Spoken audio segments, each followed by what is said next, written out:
نحمده ونصلي ونسلم على رسوله الكريم اما بعد فاعوذ بالله من الشيطان الرجيم بسم الله الرحمن الرحيم والذين آمنوا أشد حبا لله صدق الله العظيم وصدق رسوله النبي الكريم الأمين المكين الرؤوف الرحيم۔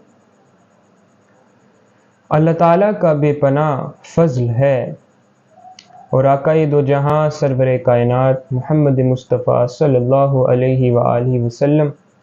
اور آپ کی پاک اہل بیت علیہم السلام کے صدقہ سے اور مرشد کریم مرشد اکبر حضرت الشیخ عبد القادر جیلانی رضی اللہ تعالی عنہ کے کرم سے اور میرے بزرگوں کے فیض سے دعا ہے باری تعالیٰ سے کہ ہمیں دین اسلام پر صحیح طرح عمل پیرا ہونے کی توفیق عطا فرمائے، اس کو سیکھنے اور سکھانے کی بھی توفیق کامل عطا فرمائے۔ تو ناظرین، جیسا کہ آپ جانتے ہیں کہ ہمارا جو سلسلہ رواں دواں ہیں وہ تصوف کے اوپر جو لیکچرز ہمارے چل رہے ہیں وہ تصوف کے موضوع پر مبنی ہیں۔ تو ناظرین، آج بھی ہمارا تصوف کا ایک بہت ہی لازمی حصہ، بہت ہی لازمی جزء جو کہ ہمارا آج کا موضوع ہے کہ صوفی کون ہوتا ہے تعلیمات صوفیہ کی روشنی میں۔ تو اللہ تعالیٰ قرآن پاک میں ارشاد فرماتا ہے کہ والذین آمنوا اشد حبا للہ، اور مومن لوگ تو وہ ہیں جو اللہ تعالیٰ سے سب سے زیادہ محبت کرتے ہیں۔ اشد یہاں پر سختی کے معنی میں آیا ہے، یعنی سب سے زیادہ محبت کرنے والے، یعنی تاکیداً اللہ تعالیٰ فرما رہے ہیں کہ سب سے زیادہ محبت کرنے والے لوگ وہی ہیں جو مومن ہیں۔ اسی طرح حدیث پاک حضرت داتا علی حجویری رضی اللہ تعالیٰ عنہ اپنی شہرہ آفاق کتاب کشف المحجوب میں اس کو بیان کرتے ہیں، فرماتے ہیں کہ حضور علیہ السلام نے فرمایا کہ من سمع اہل التصوف فلا یؤمن علی دعائهم کتب عند اللہ من الغافلین۔ فرماتے ہیں کہ جس نے اہل تصوف کی آواز سن کر ان کی دعوت کو قبول نہ کیا وہ اللہ کے نزدیک غافلوں میں لکھا گیا۔ تو سامعین، میں موضوع کی طرف بڑھتے ہوئے اس سے پہلے ایک بات آپ کے گوش گزار کر دوں کہ میں نے جیسا کہ پہلے بھی کہا کہ میں اپنے سامعین کو یہ بتا رہا ہوں کہ جو ہم لیکچرز ریکارڈ کرتے ہیں ان کو آپ مکمل طور پر پورا سنا کریں تاکہ آپ کو پورے کا پورا مضمون سمجھ میں آ جائے کہ کون سی بات کہاں پر جا کر رک رہی ہے، کون سی بات کے ساتھ کس طرح کا ربط مل رہا ہے۔ اس طرح آپ کو پورے مضمون کا لب لباب بھی سمجھ آئے گا اور جو ہمارا مقصد ہے وہ اللہ تعالیٰ کی خیر و عافیت چاہتے ہوئے پورا ہوگا۔ تو میں بلا تاخیر اپنے موضوع کی طرف بڑھتا ہوں جو کہ میں نے آپ کو بتایا کہ صوفی کون ہے آج کا ہمارا موضوع۔ اس سے پہلے تصوف کی اقسام کو دیکھ لیتے ہیں کہ جو صوفیہ کرام نے بیان فرمائی ہیں۔ صوفیہ کرام بیان کرتے ہیں کہ تصوف کی 3 قسمیں ہیں، جس میں نمبر 1 صوفی، نمبر 2 متصوف اور نمبر 3 مستصوف۔ اب ہم ان کی تعریف کی طرف جاتے ہیں۔ جب ہم ان کی تعریفوں کو دیکھیں گے تو ہمیں سمجھ میں آئے گا کہ صوفی کون ہوتا ہے، متصوف کون ہوتا ہے اور مستصوف کون ہوتا ہے۔ وہ فرماتے ہیں کہ صوفی وہ ہے جو اپنے وجود سے فانی ہو کر باقی بحق ہو گیا، قید مزاج و طباع سے آزاد ہو کر حقائق کے ساتھ مل گیا۔ اس کی مزید تعریفات توجیحات آگے انشاءاللہ ذکر ہوں گی۔ اسی طرح نمبر 2 متصوف کسے کہتے ہیں؟ کہتے ہیں کہ متصوف وہ ہوتا ہے جو اس درجہ کے حاصل کرنے کی آرزو میں مشقت و تکلف کو برداشت کرتا ہے یعنی وہ درجہ کون سا؟ وہ درجہ صوفی کا درجہ ہے، یعنی یہ درجہ صوفی سے نیچے ہے، لیکن یہ صوفی تک پہنچنے یعنی صوفی تک رسائی حاصل کرنے کے لیے اس کے لیے کوشش کی جاتی ہے۔ یعنی وہ شخص متصوف وہ ہوتا ہے جو صوفی کے مقام تک پہنچنے کے لیے اپنی کوشش کرتا ہے تعلیمات صوفیہ کو مد نظر رکھتے ہوئے۔ نمبر 3، مستصوف۔ کہتے ہیں کہ مستصوف وہ ہے جو مال و منال دنیاوی حاصل کرنے کی غرض سے صوفیاء کرام کے اعمال و افعال و حرکات کو نقل کرتا ہے، لیکن اس کا یہ عمل جو ہے وہ محض اپنے لیے ہوتا ہے، یعنی اس میں اس کی خود غرضی شامل ہوتی ہے۔ بس وہ تعلیمات صوفیہ کو استعمال اس طرح سے کرتا ہے کہ ان میں اپنی من گھڑت باتیں ڈال کر، اس میں اپنا جو ہے وہ مواد ڈال کر جو ہے وہ صوفیہ کرام کی تعلیمات کو عام کرتا ہے، جس سے صوفی ازم میں ایک بدعت پیدا ہوتی ہے، جس کے بارے میں صوفیہ کرام نے ایک بڑی تمہید باندھی ہے کہ مستصوف صوفیہ کرام کی زبان میں کسے کہتے ہیں۔ وہ فرماتے ہیں کہ المستصوف عند الصوفیۃ کالذباب وعند غیرہم کالذئاب۔ کہتے ہیں کہ مستصوف صوفیاء کے نزدیک ایک ذلیل مکھی ہے جس کی ہر بات لغو اور فضول ہے، اور دوسروں کے نزدیک وہ مثل بھیڑیے کے ہے، اور اسی طرح وہ بجو کی طرح ہے جو کچھ بھی نہیں کرتا، جو بھی کرتا ہے وہ سب بیکار ہوتا ہے۔ یعنی وہ جو کچھ کرتا ہے اس کی مراد صرف تھوڑے سے ٹکڑے کے لیے ہوتی ہے کہ بس اسے تھوڑی سی جو ہے وہ شہرت چاہیے ہوتی ہے، تھوڑا سا ٹکڑا چاہیے ہوتا ہے کہ جب وہ اسے مل جائے جی میں مشہور ہو جاؤں، میں نے تو صوفیاء کی تعلیمات کو عام کرنا شروع کر دیا ہے۔ لیکن اس میں اس کی خود کی غرض شامل ہوتی ہے، اس کا خود کا مفاد شامل ہوتا ہے۔ تو صوفیہ کرام نے اس کو اس طرح مثال دے کر واضح کیا۔ تو نتیجتاً یہ نکلا کہ صوفی وہ ہوتا ہے جو صاحب وصول ہوتا ہے، اور متصوف وہ ہوتا ہے جو صاحب وصول ہوتا ہے، اور مستصوف وہ ہوتا ہے جو صاحب فضول ہوتا ہے۔ اب اس سے آگے بڑھیں تو صوفی کے بارے میں اقوال صوفیاء کرام جو کہ میں بیان کرنے والا ہوں، کہ ان میں سب سے پہلے میں قول ذکر کرتا ہوں حضرت ذوالنون مصری رحمۃ اللہ علیہ، کہ آپ فرماتے ہیں کہ صوفی وہ ہے کہ جب کلام کرے تو اس کا کلام اس کے حال کی حقیقت کا مظہر ہو، اور کوئی ایسی بات نہ کہے جو اس میں نہ ہو، اور جب وہ خاموش رہے تو اس کا خاموش رہنا اس کے حال کی ترجمانی کرے، اور علائق دنیا سے بے تعلقی کا ثبوت اس کے اعضاء سے واضح ہو۔ اسی طرح حضرت ابو محمد مرتعش رحمۃ اللہ علیہ فرماتے ہیں کہ صوفی وہ ہے کہ اس کا خطرہ قلبی بھی اس کے قدم ہمت سے قطعاً نہ بڑھ سکے، یعنی ہمیشہ اس کی ہمت، اس کا خطرہ، اس کا ارادہ سب یکساں ہو، یعنی جہاں اس کا جسم ہو وہاں ہی اس کا دل ہو، اور جس مقام پر اس کا دل ہو اسی مقام پر اس کا تن ہو، جس مقام پر اس کا قدم ہو اس مقام پر اس کی زبان ہو، جس مقام پر اس کی زبان ہو اسی مقام پر اس کا قدم ہو، یعنی اس کی زبان اور اس کا عمل یکساں ہو، وہ منبع بندگی ہو۔ صوفی وہ ہے جو معرفت و حقیقت کی راہوں کا مسافر ہوتا ہے، وہ فنا فی الشیخ، فنا فی الرسول اور فنا فی اللہ کے بلند مقام پر فائز ہوتا ہے، اور اس کے آگے بقا کی منازل کو طے کرتے کرتے کرتے کرتے وصال الہی پا لیتا ہے۔ اللہ اکبر۔ اسی طرح حضرت عمر بن عثمان مکی رحمۃ اللہ علیہ فرماتے ہیں کہ صوفی وہ ہے جو ہر وقت اسی کا ہو کر رہتا ہے جس کا وہ بندہ ہے۔ اللہ، اسی طرز پر مرشد کریم حضرت غوث الثقلین غوث پاک رضی اللہ تعالی عنہ فرماتے ہیں کہ صوفی پرسکون جسم، دل مطمئن، منور چہرہ، کشادہ سینہ،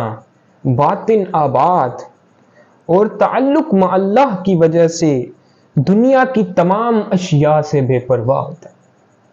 آپ دیکھیں کہ جتنا بڑا ولی اتنا بڑا ہی قول۔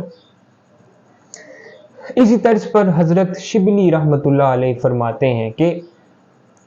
الصوفی منقطع عن الخلق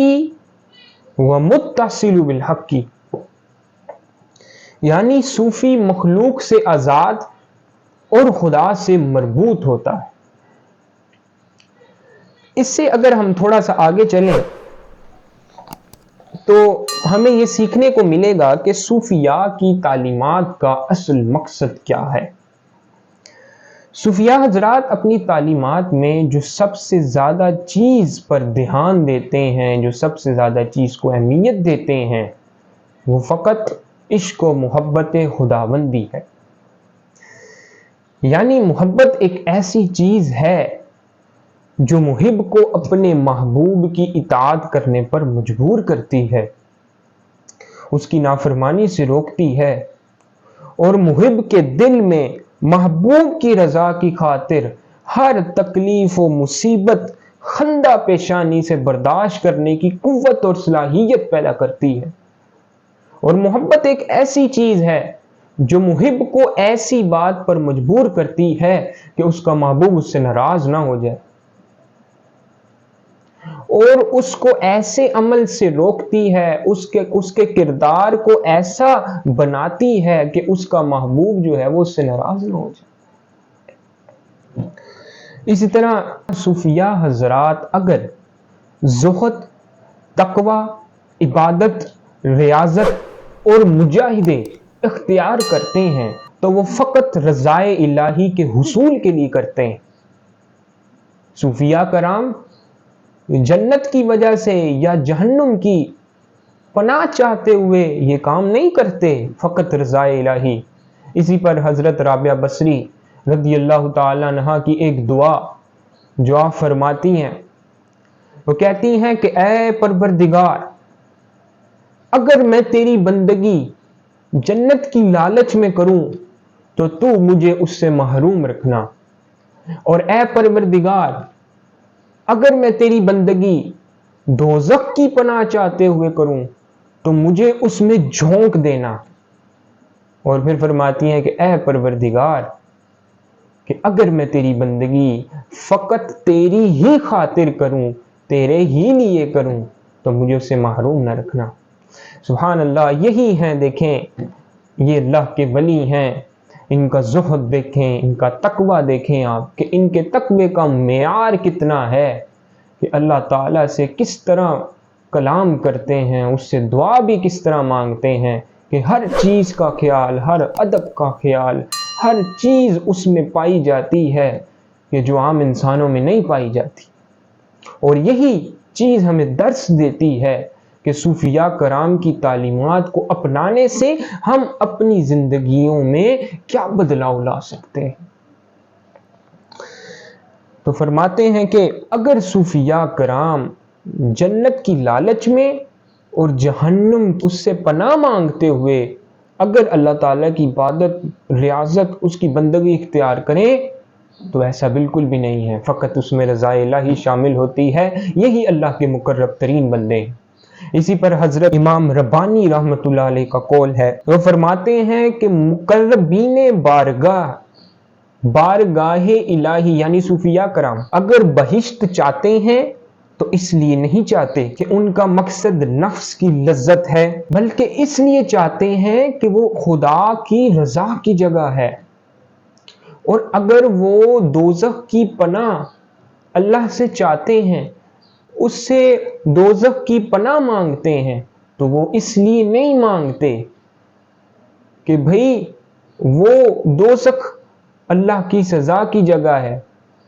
بلکہ وہ اس لیے مانگتے ہیں کہ اللہ تعالیٰ کی ناراضگی کی جگہ ہے۔ اور اس سے انہیں فقط رضائے الہی کے حصول کی توقع رہتی ہے، کیونکہ صوفیاء کرام کے نزدیک انعامات اور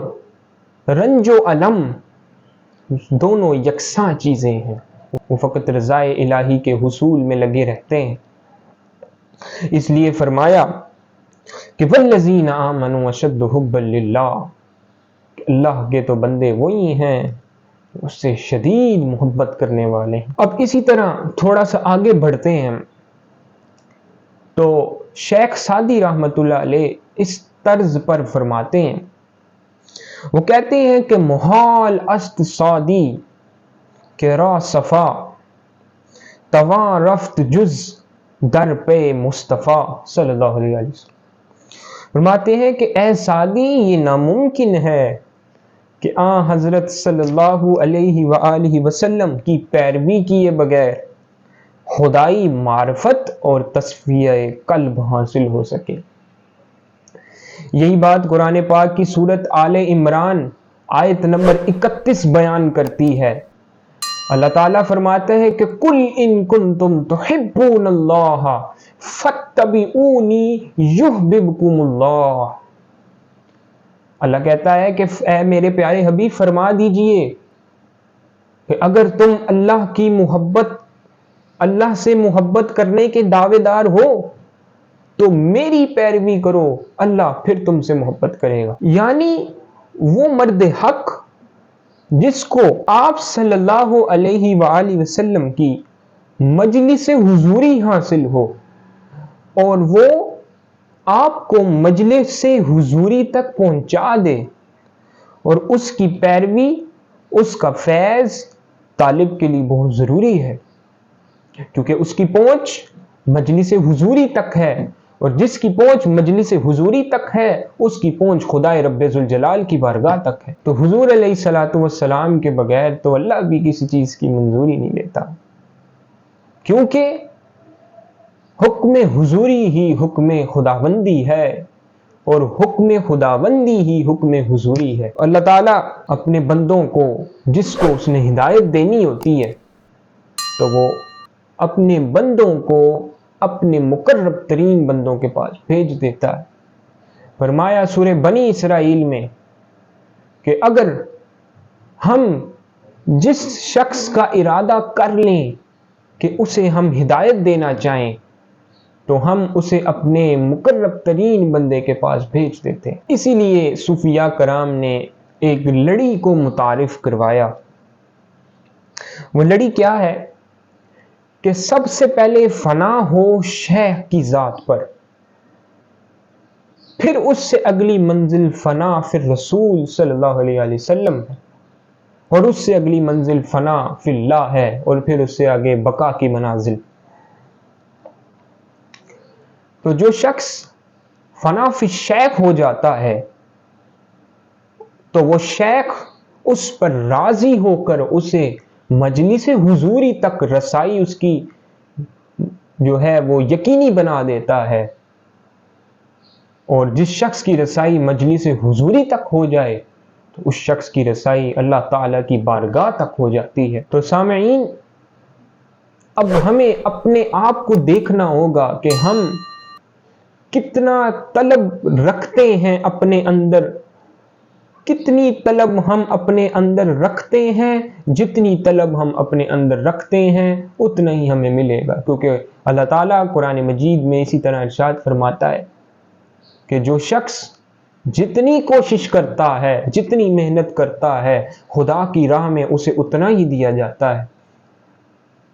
اس پر قبلہ حضور شیخ الاسلام بڑی پیاری بات بتاتے ہیں، وہ مثال دیتے ہیں کہ جس پائے کا گاہک ہوگا اس پائے کی چیز ہی دکاندار اس کے سامنے رکھے گا۔ اب اگر گاہک ناقص چیز مانگے تو دکاندار ناقص چیز رکھے گا۔ اب ایسا تو نہیں ہے کہ دکاندار آتے ساتھ ہی گاہک کے اس کے سامنے قیمتی چیز رکھ دے، کیونکہ اسے پتہ ہے کہ گاہک کس طرز کا ہے۔ اور اگر گاہک قیمتی چیز مانگنے آئے، مہنگی چیز مانگنے آئے، تو وہ اس کے سامنے مہنگی چیز رکھے گا۔ تو سامعین ہمیں یہی چیز دیکھنی ہے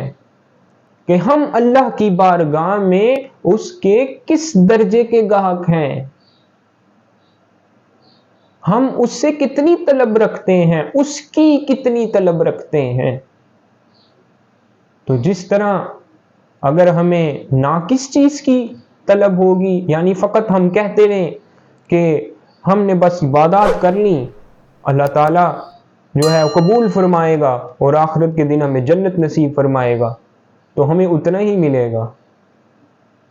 لیکن اگر ہم اللہ تعالیٰ سے یہ توقع رکھیں، اس پر یقین کامل رکھیں کہ اے اللہ ہمیں تیری رضا چاہیے اور ہمیں تو چاہیے، کیونکہ تو ہی وہ ذات ہے